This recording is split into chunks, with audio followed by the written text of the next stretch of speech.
आइए आज हम समझते हैं बिंदुसार के बारे में। यानी कि मौर्य साम्राज्य का दूसरा सबसे बड़ा सम्राट कौन सा था, तो बिंदुसार। देखिए बिंदुसार और बिंबिसार में अंतर है। अगर बिंबिसार के बारे में अगर बात करें हम लोग, तो वह हर्यक वंश का संस्थापक था ना, और उसका पुत्र अजातशत्रु था, उसका पुत्र उदयन था। मतलब कि वह हर्यक वंश में आ गए ना बिंबिसार। लेकिन अगर पूछा जाए कि बिंदुसार के बारे में, तो बिंदुसार ना मौर्य साम्राज्य में आता है और यह चंद्रगुप्त मौर्य का पुत्र था। और चंद्रगुप्त मौर्य की पहली पत्नी दुर्धरा से इसका जन्म हुआ था। ठीक, अगर हम बात करें कि इसका जन्म कैसे हुआ, तो चंद्रगुप्त मौर्य के जो गुरु थे, यानी कि उनको शक था कि कहीं चंद्रगुप्त मौर्य को कोई जहर से न मार दे, इसलिए चंद्रगुप्त मौर्य के जो गुरु यानी कि चाणक्य थे, वह शुरू से ही चंद्रगुप्त मौर्य को खाने में जहर मिला करके न खिला रहे थे खाना, कि अगर इसको कोई जहर देगा भी तो इस जहर का असर इस पर बहुत ही कम होगा। तो जहर से ना मतलब कि शरीर में ज्यादा रिएक्शन ना रहे, इसीलिए चंद्रगुप्त मौर्य के गुरु चाणक्य जो थे, वह खाने में इसको दे रहे थे जहर चंद्रगुप्त मौर्य को। तो वही खाना एक बार ना खा ली इसकी पत्नी यानी कि चंद्रगुप्त मौर्य की पत्नी, वही खाना एक बार खा ली दुर्धरा, और वह यानी कि गर्भवती थी, और उसी के गर्भ में था कौन सा, बिंदुसार।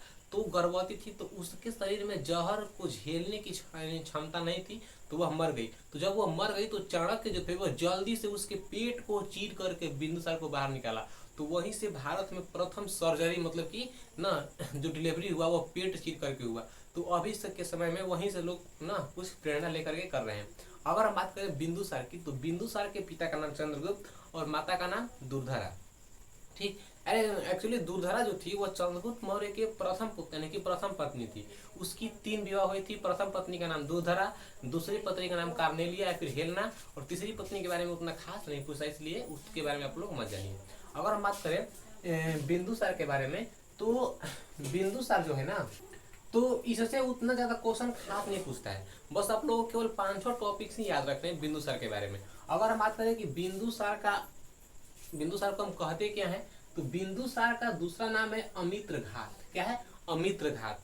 और अमित्र घात हम इसलिए कहते हैं क्योंकि अमित्र घात का मतलब होता है शत्रु विनाशक, यानी कि यह शत्रु के विनाश करने में संपूर्ण विद्यमान था। इसलिए तो यह मौर्य वंश का दूसरा सबसे बड़ा सम्राट निकला, कौन, बिंदुसार। और अभी जो आप लोग अशोक के बारे में हम पढ़ने वाले कि अगले वीडियो में, तो अशोक ना इसी का पुत्र था, किसका, बिंदुसार का। देखिए चंद्रगुप्त मौर्य का पुत्र था बिंदुसार, बिंदुसार का पुत्र था अशोक।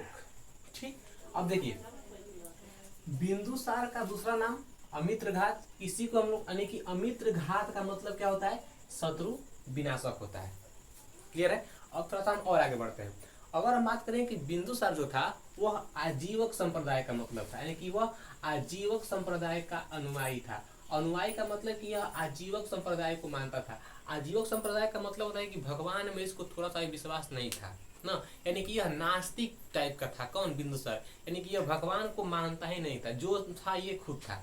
ठीक, और बिंदुसार जो था ना, ये बिंदुसार यानी कि यह किस संप्रदाय का अनुयायी था, तो आजीवक संप्रदाय का अनुयायी था। और आजीवक संप्रदाय के जो संस्थापक हैं वह मखलीपुत्र गोसाल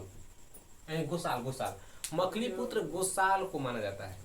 आजीवक संप्रदाय का अनुयायी बिंदुसार और आजीवक संप्रदाय के संस्थापक मखिला, यानी कि नाम थोड़ा सा अटपटा है ना, मखलीपुत्र ना और गोसाल, मखलीपुत्र गोसाल आजीवक संप्रदाय के संस्थापक एंड आजीवक संप्रदाय का जो अनुयायी था वह बिंदुसार।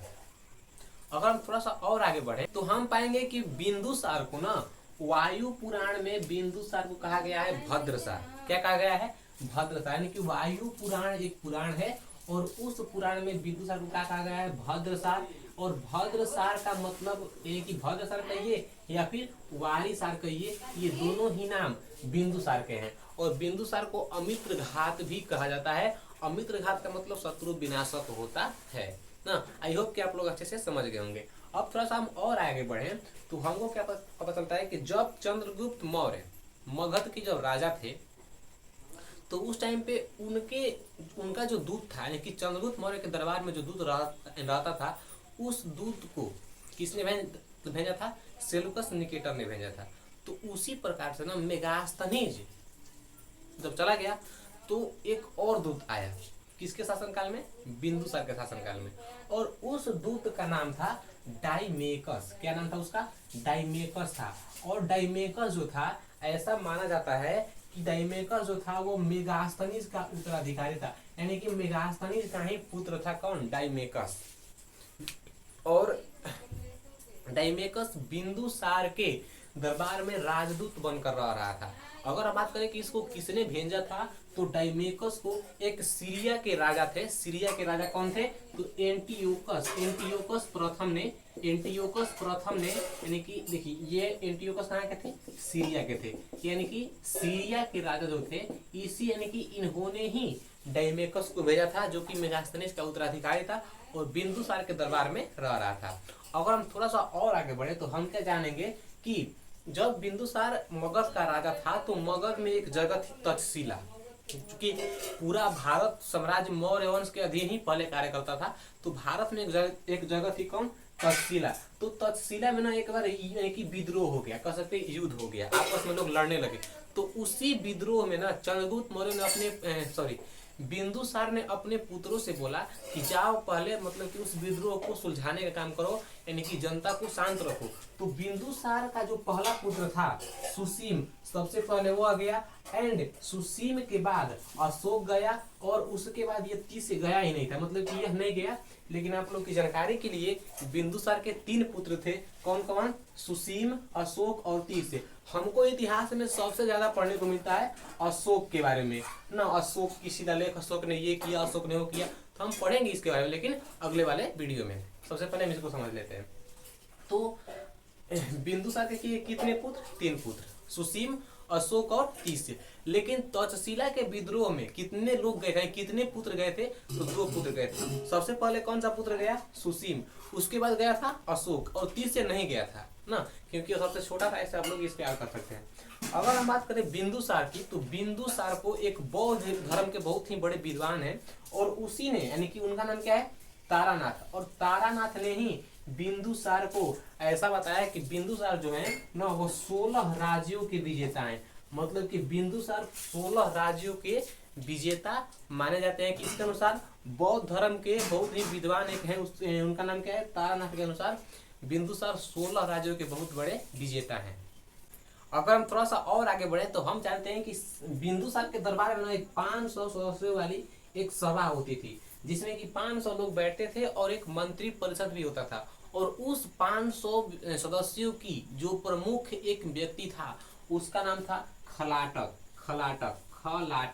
तो आप लोगों से क्वेश्चन पूछेगा ऐसे कि बिंदुसार के कितने पुत्र थे? 3 पुत्र थे ना, सुसीम, अशोक और तीस। बिंदुसार की माता का नाम दुर्धरा, बिंदुसार के पिता का नाम चंद्रगुप्त मौर्य। बिंदुसार मौर्य साम्राज्य का दूसरा शासक था। मौर्य साम्राज्य का पहला शासक चंद्रगुप्त मौर्य, और मौर्य साम्राज्य के अगर हम अंतिम शासक की बात करें तो शायद यह अशोक को माना जाता है। अगर हम बात करें कि बिंदुसार के कितने कितने नाम है, तो बिंदुसार को अमित्रघात कहा जाता है। और अमित्रघात का मतलब क्या होता है? तो शत्रु विनाशक। बिंदुसार को वायु पुराण में भद्रसार या फिर वारिसार कहा गया है। बिंदुसार के राज्य में एक रहता था राजदूत, जिसका नाम था डाइमेकस। और डाइमेकस जो था वो मेगास्थनीज का उत्तराधिकारी था। और डाइमेकस को सबसे पहले किसने भेजा था? तो एंडियोकस प्रथम ने भेजा था। और एंडियोकस प्रथम जो राजा था वह सीरिया का राजा था, यानी कि इन्होंने ही एंडियोकस को भेजा।